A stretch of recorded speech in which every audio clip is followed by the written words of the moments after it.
Discouragement can creep in secretly. Discouragement is so bold that it will even hide behind a smile. It will always ride to work with you. And if it doesn't catch a ride going to work, it'll catch a ride on the way back home.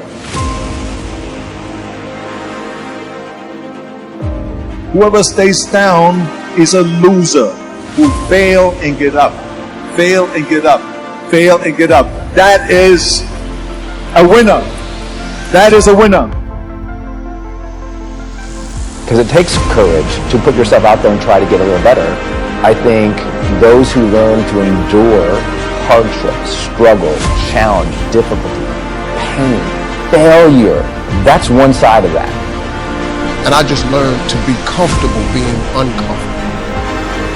If you play it safe, you won't have much of a life.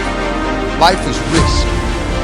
Well, let me tell you something. Don't be afraid of failing, because there's nothing wrong with failing.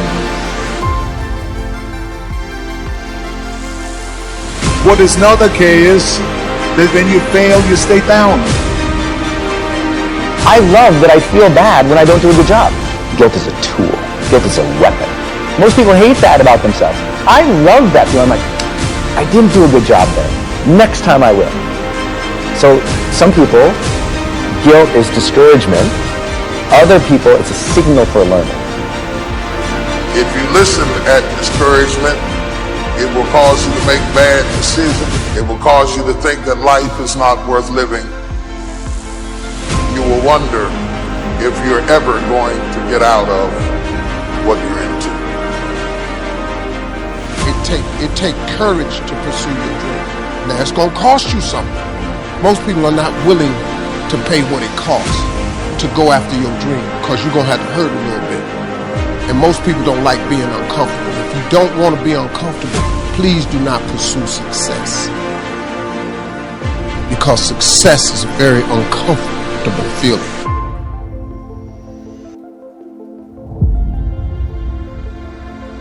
If you advance confidently in the direction of your own dreams and endeavor to live the life which you have imagined, you will meet with a success unexpected in common hours. Success is an inner process. Success is something that you bring to everything you do in your life. Today, if you ask me, what does it take to be happy, and give it you one word: progress. Progress equals happiness. When you're making progress in your body, even if you're not there yet, you feel good. We gotta grow, we gotta make progress.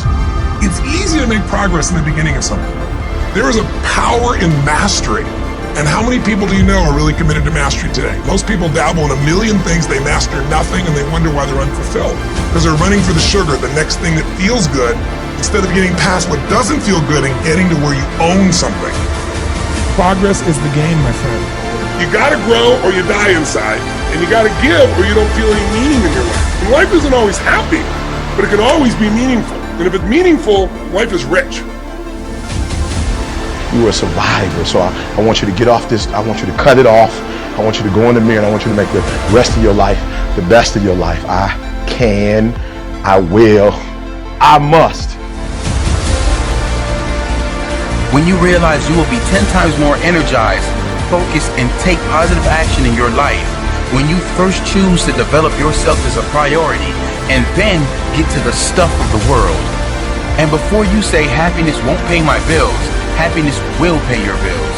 You must value yourself enough to take the time every single day to work on you, to engage in something that will ensure you are a positive influence on the world. You have not peaked here. There's more in you that you are expressing. Eye has not seen, ear has not heard, nor has entered the heart of mankind what's in store for you if you challenge yourself, if you persist and persevere, if you take ownership for your life. George Bernard Shaw said the people that make it in this life, they look around for the circumstances that they want, and if they can't find them, they create them. Create what you want.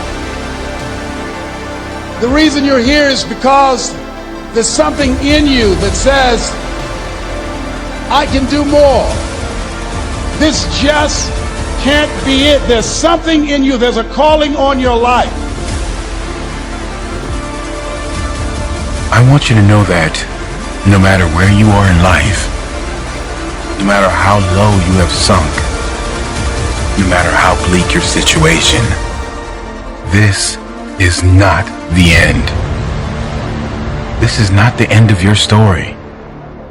This is not the final chapter of your life.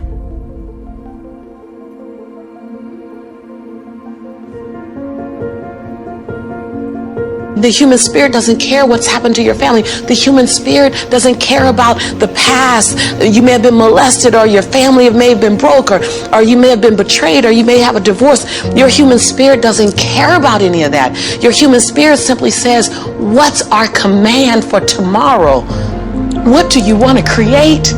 It's not keeping score. Your brain is keeping score, because your brain is designed to keep you safe. Your soul, your intuition, your human spirit is designed to make you soar. And when you get to the edge of that stage, your brain will always tell you to step back. It's always going to tell you to step back, because you can fall. Always. It's going to tell you to step back, because before you fell, the last time you did this, you saw someone else fail. You could hurt. You could be off work. It's going to tell you. It's designed to keep you safe. So you have to be willing to play between your brain and your soul. And on some days, you got to just listen to your soul. And you got to say, I'm going to leap. I'm going to get to the edge. Most people are at the edge, and you're standing at the edge, and you're watching everyone else fly. You know, watching people's lives on Facebook. You're at the edge, watching someone else live, wondering what it's going to be like when you jump without ever jumping. And I'm just here to tell you, jump.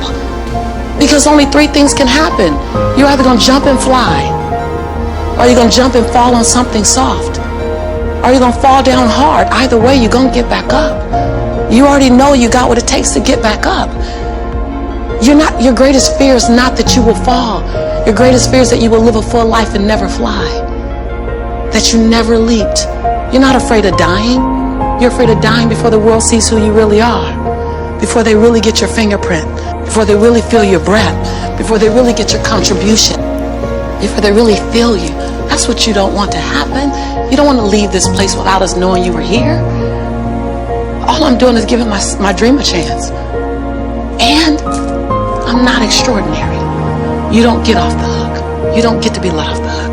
I'm an ordinary woman who chooses every day to make one more extraordinary decision.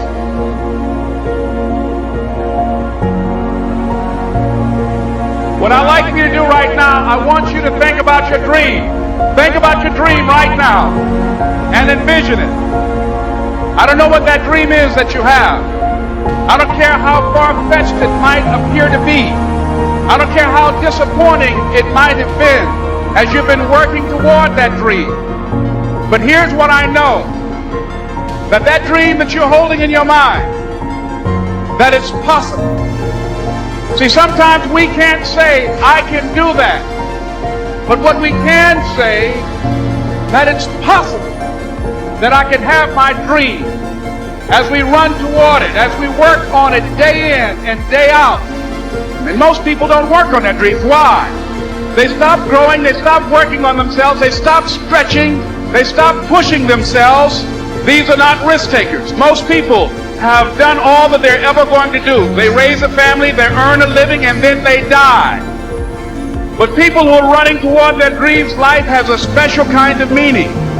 That in the process of working on your dreams, you are going to incur a lot of disappointment, a lot of failure, a lot of pain, a lot of setbacks, a lot of defeats. But in the process of doing that, you will discover some things about yourself that you don't know right now. What you'll realize is that you're more powerful than you can ever begin to imagine.